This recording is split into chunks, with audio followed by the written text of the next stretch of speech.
Suspense కు శుభం card వేస్తున్నారు మాజీ మంత్రి కాపు నాయకుడు ముద్రగడ పద్మనాభం. ఈ నెల 14న వైసీపీలో చేరబోతున్నారు.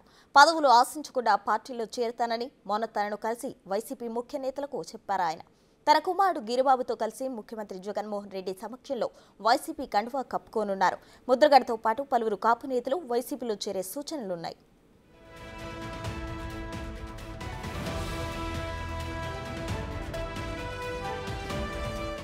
ఇదే అంశానికి సంబంధించి మరింత సమాచారం మా ప్రతినిధి రాజేష్ అందిస్తారు. రాజేష్, చెప్పండి, ముద్రగడ వైసీపీలో చేరికపై మీ దగ్గర ఉన్న అప్డేట్స్ ఏంటి?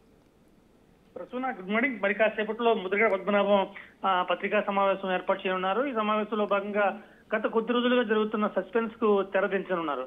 ముందుగా జనసేనలో చేరుతారని చెప్పి కాస్త ప్రచారం జరిగింది. ఇందులో భాగంగానే జనసేనలో సీనియర్ నేత బొత్స శ్రీనివాస్తో భేటీ కావడం, సంక్రాంతి ముందు సంక్రాంతి తర్వాత అంటూ ముందుకు రావడంతో ముద్రగడ పద్మనాభం జనసేనలో చేరుతారని వార్తలు వచ్చినాయి. తర్వాత మళ్ళీ మిథున్ రెడ్డి కలవడం, జక్కంపూడి గణేష్ వెళ్లి వరుసగా ఒక్కొక్కరిగా ముద్రగడ పద్మనాభాన్ని కలవడంతో దాదాపుగా వైసీపీలోకి ఆ ముద్రగడ వస్తున్న విషయం ఖరారైపోయింది. అయితే గత 3 రోజుల క్రితం జరిగిన సమావేశంలో కూడా మిథున్ రెడ్డి, అలాగే వంగా గీత, కురసాల కన్నబాబు, ఇతర వైసీపీలోని సీనియర్ నేతలందరూ కూడా వచ్చి ముద్రగడ కెర్లంపూడి వచ్చి ముద్రగడ నివాసంలో చాలాసేపు భేటీ అయ్యారు. భేటీ అయిన అనంతరం తమ పార్టీలో చేరాలంటూ తమ ముఖ్యమంత్రి జగన్మోహన్ రెడ్డి ఇచ్చిన సూచనలను ముద్రగడకు తెలియజేసాం. త్వరలోనే ఆయన నుంచి సానుకూల స్పందన వస్తుందని మేమంతా ఆశిస్తున్నామని చెప్పి వైసీపీ నేతలందరూ స్పష్టంగా చెప్పారు. ఇందులో భాగంగానే ఈ నెల 14వ తేదీన ఆయన ముద్రగడ పద్మనాభం తన అనుచరులతో కలిసి తాడేపల్లి ప్యాలెస్ కు వెళ్తారు. అక్కడ జగన్ సమక్షంలో వైసీపీ కండువా కప్పుకుంటారని సమాచారం వస్తుంది.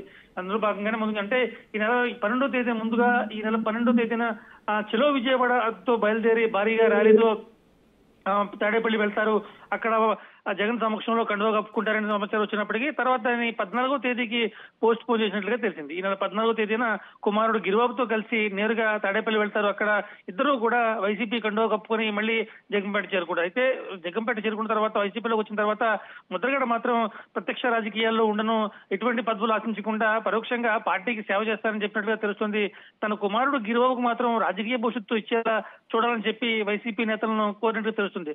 కుమారుడు గిరిబాబుని ఇంచుమించుగా పెద్దాపురం కానీ ఇటు జగ్గంపేట నుంచి కానీ పోటీ చేయించే అవకాశం ఉందని చెప్తున్నారు. జగ్గంపేట ఇప్పటికే తోట నరసింహం అభ్యర్థిగా ప్రకటించారు. అయినప్పటికీ కూడా కొన్ని చోట్ల అవసరమైతే మార్పులు చేర్పులు ఉంటాయని చెప్పి జగన్మోహన్ రెడ్డి ముందుగానే చెప్పారు. ఈ నేపథ్యంలో ముద్రగడ కుమారుడికి ఖచ్చితంగా ఎక్కడో చోట నుంచి సీటు ఉంటుందనేది ముద్రగడ అభిమానుల్లో వస్తుంది. ఏది ఏమన్నా కానీ ఈ 14వ తేదీన ముద్రగడ పద్మనాభం నేరుగా వైసీపీలో చేరడం దాదాపుగా ఖరారైనట్లే.